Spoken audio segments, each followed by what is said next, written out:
Alright, first things first, if you're new to the channel, consider subscribing, clicking on the bell to get notified, and if you like this video or any of my videos, consider giving it a thumbs up, because it does help the algorithms of YouTube to help promote my channel.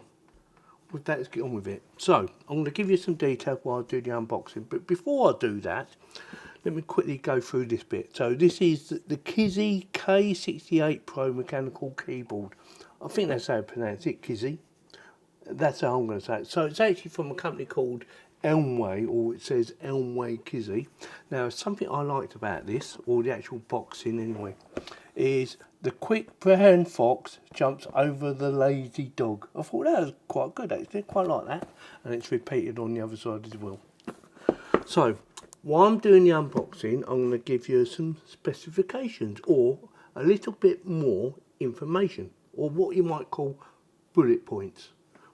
With that, high quality mechanical switch, RGB backlighting features, customizable RGB lighting, durable build, constructed with a robust metal frame and high quality keycaps, ensuring a long-lasting durability even with heavy use. Supports full end key rollover and anti-ghosting, enabling accurate and simultaneously key pressing without missed inputs.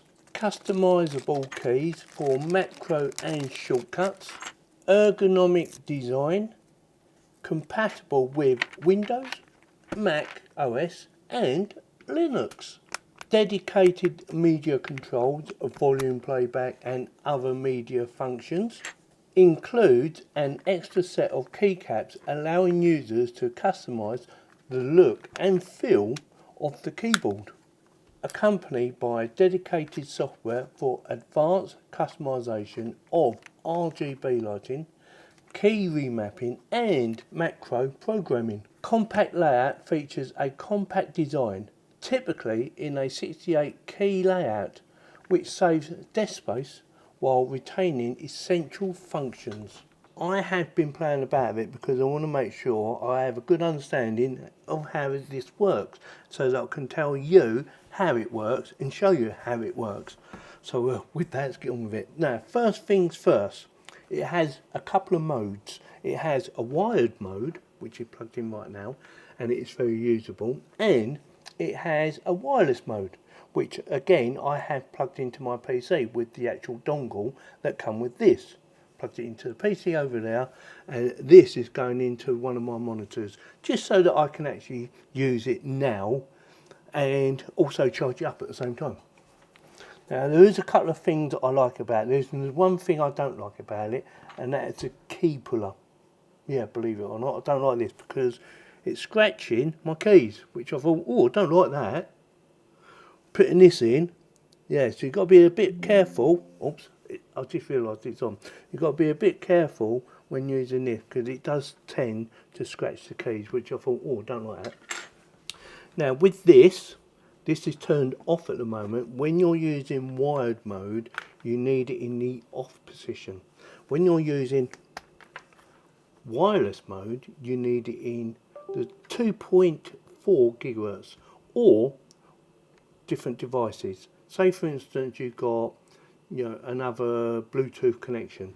You can choose up to 3 connections apart from the dongle, which is a 2.4, which I thought was pretty good actually.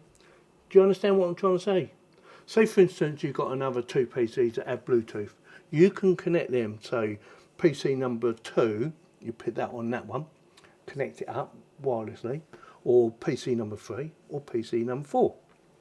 But we're on this one. Now let me show you about the connection. So we have 2 USB Type-C connections on the back.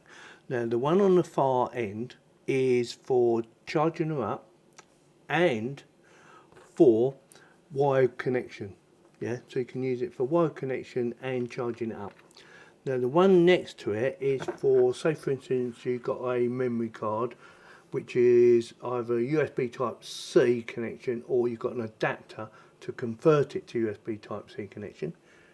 You can plug it into there. Now one thing to bear in mind, I did try it with my wireless mouse using the actual dongle that comes with the mouse. Yeah, makes sense? Doesn't work, or it didn't work for me anyway. And it might be because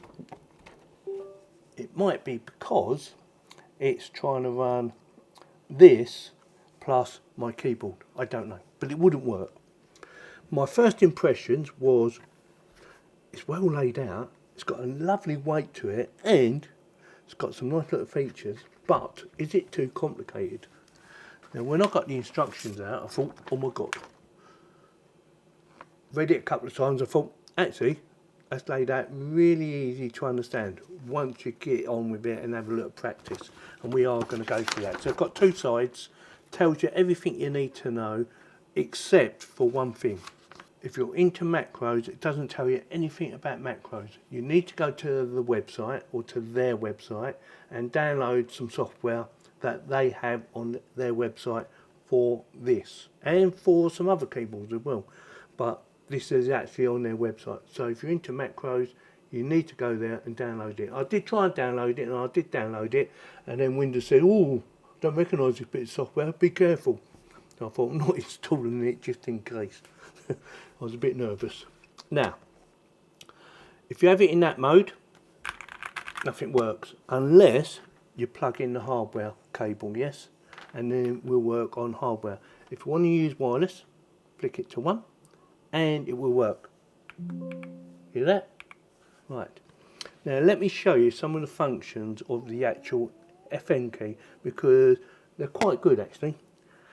So FN, now say you want to do media player, so FM, and we want FM5, this one here, or F5. Now if it doesn't work like that, you're not working. You need to press FN plus control, left control it is. Now that will work, FN, F5. Voila! Let me give you some demonstrations on how the FN key works, and then we'll get into the RGB. Give me a second. Go to folder, and we want that one. Alrighty then. Pause button. Next. I got a bad feeling about this. Pause. Mute. Volume adjustment.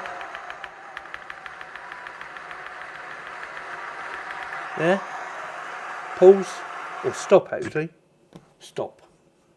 Get the idea? The FM button works really well, but it's a multi-function FM button. Depending whether you use FN and control, it changes it to do different things. Now I'm not going to go through everything, but I will go through some of the basics. So say for instance you want to adjust the lighting. FN, this little baby up here, there you go. Let me turn the light off so you've got a better experience. Now I'm not sure how many different combinations this has, but it's got quite a few. And you can also speed it up and slow it down.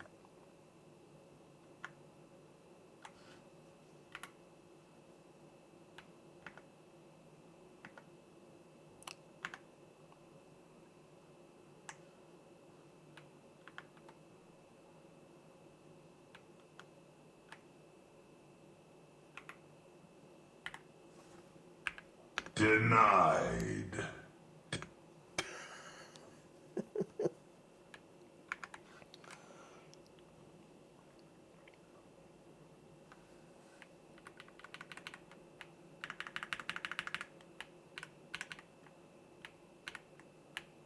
Turning brightness up and down.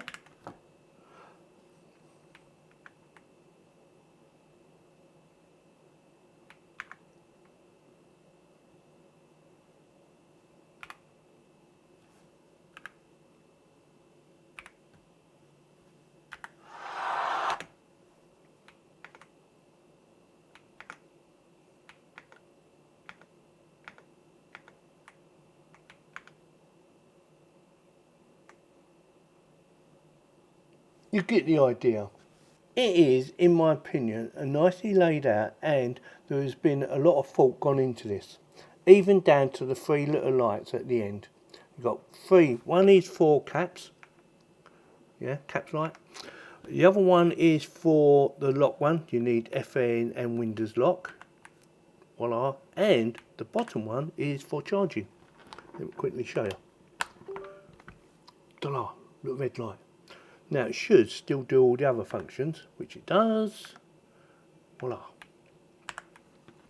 I actually like the colour as well, believe it or not. I think it's a little bit different, and yeah, I like it. It looks really nice.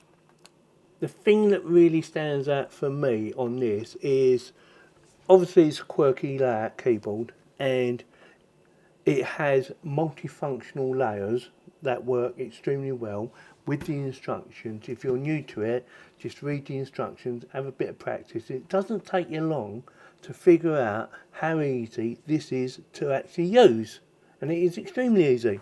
There's another thing here which I don't know what it does, so I'm just going to press FN and that.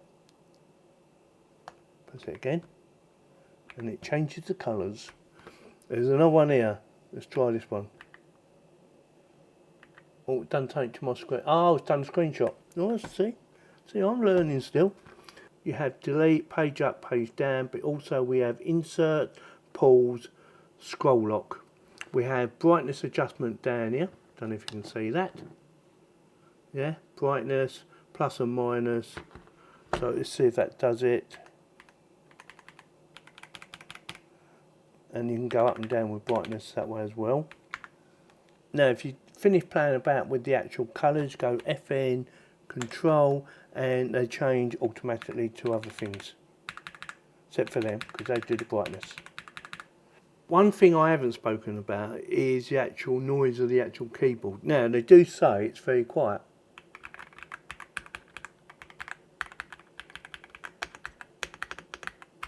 It doesn't sound very quiet to me, to be honest. But it does have some sort of cushioning going on.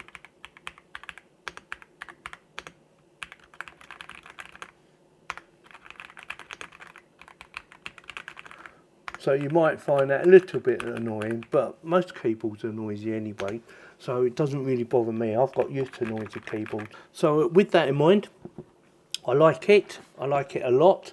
It is pretty to look at, it's very functional, and it works extremely well, and it feels very robust. So with that, definitely gets my thumbs up. If you're looking for a keyboard that has a multi-layers of interaction, and it's possible to change some of the layout on it with extra spares, this could be the choice for you, and even the choice for me. I am going to carry on playing about a bit, but so far so good. So with that, if you enjoyed this video, you know what to do. Subscribe, click on the bell to get notified, and don't forget to give me the thumbs up. Thank you very much for watching.